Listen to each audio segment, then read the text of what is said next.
ام المومنین حضرت جویریہ بنت حارث رضی اللہ تعالی عنہا کا مکمل واقعہ۔ پہلا حصہ، ولادت، خواب اور نکاح۔ حضرت جویریہ رضی اللہ تعالی عنہ کا نکاح سے پہلے مصافیہ بن صفوان نامی شخص سے ہوا تھا، مگر وہ بھی اس جنگ میں مارا گیا۔ جب بھی جویریہ قید ہوئیں تو وہ لونڈی کی حیثیت سے آئیں، اور لونڈی کو بغیر نکاح رکھنا جائز نہ تھا۔ جب حضور پاک صلی اللہ علیہ وسلم کے وہ گھر آئیں تو آپ نے آزادی دی اور ان سے نکاح کیا۔ بات یہ ہے کہ آپ صلی اللہ علیہ وسلم سے 2 سال پہلے حارث بن ابی زرار کے گھر ایک بیٹی پیدا ہوئی۔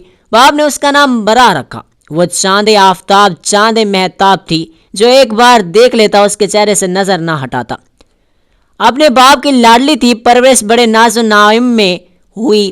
بنی مستلق کے سردار کی یہ بیٹی جیسے جیسے بڑی ہو رہی تھی، اس کے حسن و جمال میں اور نکھار آتا جا رہا تھا۔ باپ اس کی ہر خواہش پوری کرتا، جو کہتی فوراً مان لیتا۔ وقت گزرتا گیا اور برا جوانی کے دہلیز پر پہنچ گئی۔ اب اس کے نکاح کا خیال والدین کے دل میں آنے لگا۔ ایک دن حارث اور اس کی بیوی بیٹھے اس کے بارے میں بات کر رہے تھے کہ اتنے میں صفوان بن مالک آ گیا، جو ان کے قبیلے کا مشہور تھا۔ اس نے پوچھا، کیا باتیں ہو رہی ہیں؟ حارث نے کہا، برا کی شادی کے بارے میں سوچ رہے تھے۔ صفوان نے کہا، میں بھتیجے مصافیہ بن صفوان کے لیے آیا ہوں۔ یہ سن کر دونوں میاں بیوی نے ایک دوسرے کی طرف دیکھا اور مسکرا دیے، جیسے انہوں نے یہ تجویز فوراً قبول کر لی ہو۔ رشتے طے پا گیا اور جلد ہی مصافیہ اور برا کی شادی ہو گئی۔ دونوں خوشی خوشی زندگی گزارنے لگے۔ ایک رات برا اپنی خواب گاہ میں آرام کر رہی تھی۔ چاند آسمان پر پوری آب و تاب سے چمک رہا تھا، ہر طرف سکون اور خاموشی تھی۔ وہ عالم خواب میں گئی تو کیا دیکھتی ہیں کہ یثرب مدینہ کی سمیت سے ایک چاند چلتا ہوا آ رہا ہے، یہاں تک کہ وہ آ کر ان کی آغوش میں اتر گیا۔ خواب سے بیدار ہوتے ہی وہ سوچ میں پڑ گئیں، اس خواب کی تعبیر کیا ہو سکتی ہے۔ ابھی وہ غور کر ہی رہی تھی کہ قبیلے کے کچھ لوگوں کی آواز اس کے کانوں میں آنے لگی۔ محمد بن عبداللہ صلی اللہ علیہ وسلم کا دین دن بدن پھیلتا جا رہا ہے، جو ایک بار اسلام میں داخل ہوتا وہ پھر اسی پر جان دیتا۔ یہ سن کر برا کے دل میں ایک انوکھی کیفیت پیدا ہوئی، گویا اس کے خواب کی تعبیر حقیقت کا روپ لینے والی تھی۔ دوسرا حصہ، جنگ اور قیدی بننا۔ حضور پاک صلی اللہ علیہ وسلم کے غلاموں اور عاشقوں کی مثل دنیا نے نہ دیکھے، مگر اس وقت حارث بن ابی زرار اور مصافیہ بن صفوان اسلام کے سخت مخالف تھے۔ ان کو اسلام کا پھیلنا ایک آنکھ نہ بھاتا تھا، لہذا حارث بن ابی زرار نے مدینہ پر یلغار کی نیت سے تیاریاں شروع کر دیں۔ 2 شعبان 5 ہجری کو نبی پاک صلی اللہ علیہ وسلم نے اسلامی لشکر کو بنی مستلق کی طرف روانہ فرمایا، جو مدینہ منورہ سے 9 منزل کے فاصلے پر ہے۔ لشکر میں 1000 مجاہدین شامل تھے۔ مجاہرین کا جھنڈا حضرت ابوبکر صدیق رضی اللہ تعالیٰ عنہ کو اور انصار کا علم حضرت سعد بن عبادہ رضی اللہ تعالیٰ عنہ کو عطا فرمایا گیا۔ اس غزوے میں رسول اکرم صلی اللہ علیہ وسلم کے ہمراہ امہات المومنین حضرت عائشہ صدیقہ رضی اللہ تعالیٰ عنہ اور حضرت ام سلمہ رضی اللہ تعالیٰ عنہ بھی شریک تھیں۔ ادھر حارث بن ابی زرار کو اطلاع ملی کہ اسلامی لشکر مدینہ سے چل پڑا، اور یہ بھی پتہ چلا کہ اس کا جاسوس جسے رسول اللہ کی خبر لانے کے لیے بھیجا گیا تھا، مسلمانوں کے ہاتھوں قتل ہو گیا۔ وہ لوگ جو اسلام دشمنی میں حارث بن ابی زرار کے گرد جمع ہوئے تھے، جب انہوں نے دیکھا کہ مسلمان ان کے قریب پہنچ گئے ہیں تو انہوں نے راہ فرار اختیار کر لی۔ حارث نے بھی اسی میں عافیہ سمجھی کہ بھاگ جائیں، لیکن باقی اہل قبیلہ نے صف بندی کر لی اور مسلمانوں پر تیر برسانے شروع کر دیے۔ تھوڑی دیر میں مشرکین کی صفیں ٹوٹ گئیں، ان کے 10 آدمی مارے گئے، جن میں مصافیہ بن صفوان یعنی برا کا شوہر بھی شامل تھا۔ مسلمانوں میں سے صرف ایک جانباز حضرت حشام بن سبابہ رضی اللہ تعالیٰ عنہ شہادت کے مرتبے پر فائز ہوئے۔ یہ غزوہ تاریخ اسلام میں غزوہ بن مستلق یا غزوہ مریسیہ کے نام سے مشہور ہے۔ اس جنگ میں مسلمانوں کو بے پناہ مال غنیمت حاصل ہوا۔ 2000 اونٹ، 5000 بکریاں، 200 گھروں، 600 مرد، عورتیں اور بچے قیدی بنائے گئے، جن میں قبیلے کے سردار حارث بن ابی زرار کی بیٹی برا بنت حارث بھی شامل تھی، جو بعد میں حضرت جویریہ رضی اللہ تعالیٰ عنہ کے نام سے مشہور ہوئیں۔ تیسرا حصہ، آزادی اور نکاح۔ نوی مال غنیمت کو مجاہدین میں تقسیم کر دیا گیا اور قیدیوں کو لوگوں میں بانٹ دیا گیا۔ برا بنت حارث رضی اللہ تعالیٰ عنہ حضرت ثابت بن قیس بن شماس رضی اللہ تعالیٰ عنہ اور ان کے چچا زاد بھائی کے حصے میں آئیں۔ برا نے حضرت ثابت سے کہا میں آپ کی مکاتبہ آزادی کے لیے قیمت قائم کرنا ہے، بننے کے لیے تیار ہوں۔ حضرت ثابت رضی اللہ تعالیٰ عنہ نے فرمایا ٹھیک ہے، تم مجھے نوا وقیہ سنا دو، میں تمہیں آزاد کر دوں گا۔ برا سوچنے لگی مجھے چاہیے کہ میں یہ رقم لوگوں سے مدد لے کر ادا کروں، لیکن سب سے پہلے رحمت مجسم حضور پاک صلی اللہ علیہ وآلہ وسلم کے در اقدس پر جا کر عرض کروں، جہاں سے آج تک کوئی خالی ہاتھ نہیں لوٹا۔ انہوں نے حضرت ثابت رضی اللہ تعالیٰ عنہ سے پوچھا کہ حضور پاک صلی اللہ علیہ وآلہ وسلم اس وقت کہاں ہوں گے؟ ادھر حارث بن ابی ذرار جو غزوہ بنی مستلق کے وقت بھاگ گیا تھا، جب اسے پتہ چلا کہ اس کی بیٹی قید کر لی گئی ہے تو وہ اپنی بیٹی کے فدیے کے طور پر چند اونٹ لے کر مدینہ کی طرف روانہ ہوا۔ جب وہ چلنے لگا تو ان اونٹوں میں سے 2 اونٹ اسے بہت پسند تھے، لہٰذا وہ انہیں وادی عقیق کی ایک گھاٹی میں چھپا کر باقی اونٹ لے کر رسول پاک صلی اللہ علیہ وآلہ وسلم کی خدمت اقدس میں حاضر ہونے کے لیے مدینہ پہنچا۔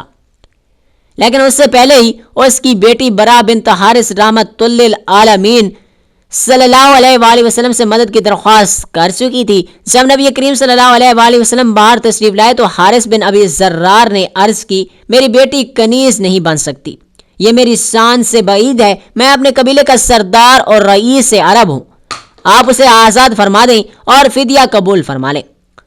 نبی کریم صلی اللہ علیہ وآلہ وسلم نے فرمایا وہ 2 اونٹ کہاں ہیں جو تم راستے میں چھپائے ہو؟ پھر آپ نے اسے گھاٹی کا نام بھی بتا دیا جہاں وہ 2 اونٹ چھپائے گئے تھے۔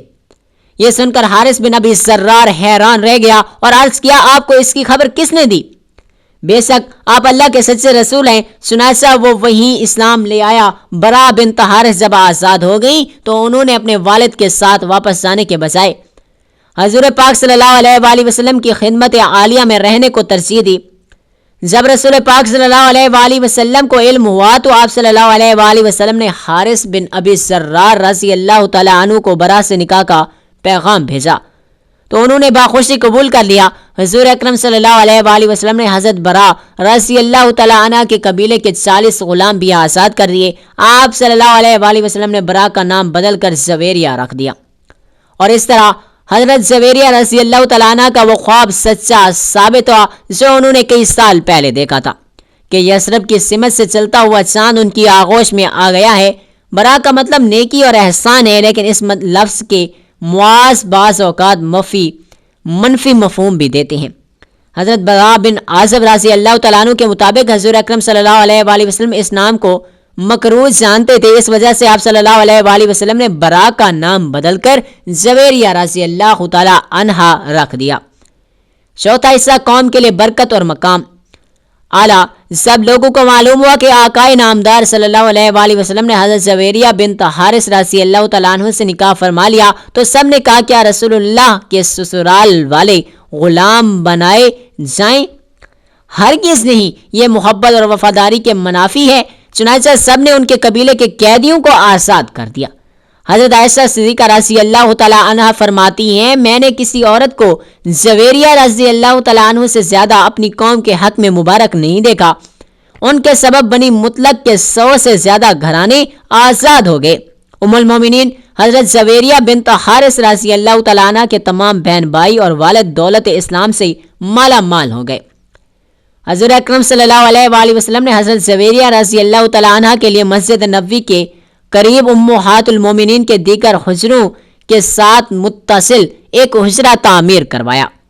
ایک دن رحمت للعالمین صلی اللہ علیہ وآلہ وسلم وہاں موجود تھے تو حضرت زویریہ رضی اللہ تعالیٰ عنہ نے عرض کی یا رسول اللہ صلی اللہ علیہ وآلہ وسلم آپ کی دوسری عورتیں مجھ پر فخر کرتی ہیں، یعنی آپ کے ساتھ تعلق پر، جو انہوں نے اس فخر کا سبب بتایا تو آپ صلی اللہ علیہ وآلہ وسلم نے فرمایا کیا میں نے تمہارے مہر میں بڑی رقم ادا نہیں کی؟ کیا میں نے تمہاری قوم کے 40 غلام آزاد نہیں کیے؟ حضرت عائشہ صدیقہ رضی اللہ تعالیٰ عنہ فرماتی ہیں زویریہ رضی اللہ تعالیٰ عنہ بڑی شیریں گفتگو، باوقار اور صاحب حسن جمال عورت تھی جو کوئی دیکھتا فریفتن ہو جاتا۔ ظاہری حسن جمال کے علاوہ آپ باطنی حسن سے بھی مالا مال تھیں۔ یہ سب خوبیاں رسول اللہ کی برکت اور تعلق سے نکل کر ابھری تھیں۔ 5واں حصہ، شان عبادت اور ذکر الہی۔ اہل اسید بیان کرتے ہیں کہ ایک دن حبیب خدا صلی اللہ علیہ وآلہ وسلم نماز فجر کے بعد سیدھے حضرت زویریہ رضی اللہ تعالیٰ عنہ کے پاس سے باہر تشریف لائے تو اس وقت وہ اپنے مصلی پر بیٹھے عبادت میں مشغول تھیں۔ نور مجسم صلی اللہ علیہ وآلہ وسلم چاشت کے وقت ان کے پاس دوبارہ تشریف لائے، فرمایا جب سے میں باہر گیا ہوں اس وقت سے تم اسی جگہ بیٹھی ہو؟ عرض کی جی رسول اللہ صلی اللہ علیہ وآلہ وسلم۔ زوجہ محترمہ کی بات سن کر ارشاد فرمایا جس وقت سے میں تمہارے پاس سے گیا ہوں اب تک 4 کلمات میں نے کہیں، اگر ان کا موازنہ تمہارے اب تک کے ذکر سے کیا جائے تو وہ یقیناً زیادہ وزنی ہوں گے۔ حضرت زویریہ بنت حارث رضی اللہ تعالیٰ عنہ نے عرض کی میرے ماں باپ آپ صلی اللہ علیہ وآلہ وسلم پر قربان، وہ کون سے کلمات ہیں؟ اے اللہ کے حبیب، آپ صلی اللہ علیہ وآلہ وسلم نے ارشاد فرمایا وہ کلمات یہ ہیں: سبحان اللہ عدد خلقہ، سبحان اللہ رضا نفسہ، سبحان اللہ زنتا عرشہ، سبحان اللہ مداد کلماتہ۔ پاک ہے اللہ اپنی مخلوق کی تعداد کے برابر، پاک ہے اللہ جو اس کی ذات کی رضا ہے، پاک ہے اللہ جو اس کے عرش کا وزن ہے، پاک ہے اللہ جو اس کے کلمات کی سیاہی ہے۔ بتانے کا مقصد یہ تھا اپنے ذکر میں ان کلمات کو بھی شامل کر لیا جائے تو بظاہر کم ہے مگر مفہوم میں بہت عظیم ہے۔ ام المومنین سیدہ حضرت زویریہ رضی اللہ تعالیٰ عنہ روحانی بلندی اور تزکیہ نفس کی خاطر نفلی روزوں کا اہتمام فرماتی تھیں، خاص طور پر جمعۃ المبارک کے دن روزہ رکھتی تھیں۔ ایک مرتبہ جمعۃ المبارک کے دن حضور پاک صلی اللہ علیہ وآلہ وسلم حضرت زویریہ رضی اللہ تعالیٰ عنہ کے ہاں تشریف لے گئے۔ اس دن ان کا روزہ تھا۔ آپ نے پوچھا گزشتہ کل روزہ رکھا تھا؟ انہوں نے عرض کیا نہیں یا رسول اللہ صلی اللہ علیہ وآلہ وسلم۔ آپ صلی اللہ علیہ وآلہ وسلم نے دریافت فرمایا کیا آنے والے کل کو روزہ رکھنے کا ارادہ ہے؟ حضرت زویریہ رضی اللہ تعالیٰ عنہ نے عرض کیا جی ارادہ تو نہیں ہے۔ رسول پاک صلی اللہ علیہ وآلہ وسلم نے فرمایا افطار کرو۔ اس سے امت کو یہ تعلیم دینا مقصود تھی کسی خاص دن کو نفلی روزہ کے لیے مخصوص نہیں کر لینا چاہیے تاکہ یہودی اور انصارہ کے ساتھ مشابہت نہ ہو جائے، کیونکہ وہ مخصوص دنوں کی تعظیم کرتے ہیں۔ نیز روزہ جمعہ تنہا مکروہ ہے کیونکہ یہ روز عید ہے۔ ایک مرتبہ آپ صلی اللہ علیہ وآلہ وسلم حضرت زویریہ رضی اللہ تعالیٰ عنہ کے گھر تشریف لے گئے اور پوچھا کچھ کھانے کو ہے؟ انہوں نے عرض کیا میری کنیز نے صدقے کا گوشت دیا تھا، وہی رکھا ہے، اس کے سوا اور کچھ نہیں ہے۔ آپ صلی اللہ علیہ وآلہ وسلم نے فرمایا اسے اٹھاؤ کیونکہ صدقہ جس کو دیا گیا تھا اس کو پہنچ چکا، اب یہ تمہارے لیے تحفہ ہے۔ 6واں حصہ وصال نبوی اور آخری ایام۔ ام المومنین سیدہ زویریہ بنت حارث رضی اللہ تعالی عنہا حضور اکرم صلی اللہ علیہ وآلہ وسلم کی زوجیت کی نورانی سائے میں نہایت پاکیزہ اور بابرکت زندگی گزار رہی تھیں۔ وہم و گمان میں بھی نہیں تھا کہ یہ حسین و خوشگوار زندگی صرف 6 سالوں پر محیط ہے اور اس کے بعد وہ ہجر اور جدائی کا داغ لیے اپنے رفیق اعلیٰ کے پاس تشریف لے جائیں گی۔ جب رسالت مواب صلی اللہ علیہ وآلہ وسلم نے وصال فرمایا تو دنیا ان کے لیے اندھیر ہو گئی۔ یقین نہیں آتا تھا کہ آنکھیں جو دیکھ رہی ہیں وہ حقیقت ہے۔ دل میں ہول اٹھتا تھا، آنکھوں سے اشک رواں لیکن لبوں پر یہ الفاظ تھے اے باری تعالیٰ تو جس حال میں رکھے میں ویسے ہی راضی ہوں، مجھے حوصلہ عطا فرما۔ اس وقت ان کی عمر صرف 26 سال تھی جب فراق کے جدائی کی طرف بہت بےتاب کر دیتی اور ملاقات کی خواہش دل میں انگاڑیاں لینے لگتی تو ام المومنین حضرت زویریہ رضی اللہ تعالیٰ عنہ اپنے حجرے سے نکل کر حجرہ عائشہ صدیقہ رضی اللہ تعالیٰ عنہ میں تشریف لے جاتی، سلام عرض کرتی، قدموں میں بیٹھ جاتی، بے اختیار آنکھوں میں آنسو آ جاتے، یوں محسوس ہوتا جیسے محبوب ربی محبوب صلی اللہ علیہ وآلہ وسلم قریب بیٹھے باتیں سن رہے ہیں۔ حضرت عثمان رضی اللہ تعالیٰ عنہ حضرت سیدہ زویریہ رضی اللہ تعالیٰ عنہ کا سالانہ وظیفہ 12,000 مقرر کر رکھا تھا اور اس کے علاوہ بھی تحائف اور نذرانے رسال کرتے رہتے تھے۔ حضور پاک صلی اللہ علیہ وآلہ وسلم سے سیدہ حضرت زویریہ رضی اللہ تعالیٰ عنہ کو جدا ہوئے 45 سال گزر چکے تھے۔ اس وقت آپ کی عمر 71 سال تھی۔ یہ ربیع الاول 52 ہجری کا واقعہ ہے۔ آپ سوچ رہے تھے کہ اس مہینے آقا انعامدار صلی اللہ علیہ وآلہ وسلم سے جدائی ہوئی تھی۔ محبت اور اتباع کی یہ بھی تو صورت ہے کہ اسی مہینے میں بلاوا آ جائے، اور پھر بلاوا آ گیا۔ طویل جدائی کے بعد اب وصال کا وقت آ چکا تھا۔ آپ صلی اللہ علیہ وآلہ وسلم پہلے ہی سے ان کے منتظر تھے۔ یوں حضرت جویریہ رضی اللہ تعالی عنہ کی روح قفص انصری سے پرواز کر گئی۔ اس وقت حضرت امیر معاویہ رضی اللہ تعالیٰ عنہ کی طرف سے مدینہ منورہ میں مروان بن حکم حاکم تھا۔ انہوں نے ام المومنین سیدہ حضرت جویریہ بنت حارث رضی اللہ تعالیٰ عنہ کی نماز جنازہ پڑھائی اور آپ کو جنت البقیع میں دفن کیا گیا۔ کتب و متبرہ میں آپ سے 7 احادیث مروی ہیں، جن میں سے 2 بخاری شریف میں، 2 مسلم شریف میں اور 3 دیگر کتب حدیث میں مذکور ہیں۔ اللہ تعالیٰ سے دعا ہے کہ اللہ تعالیٰ بہتر عمل کرنے کی توفیق عطا فرمائے اور ہم سب مسلمانوں کا خاتمہ ایمان پر فرمائے۔ آمین ثم آمین یا رب العالمین۔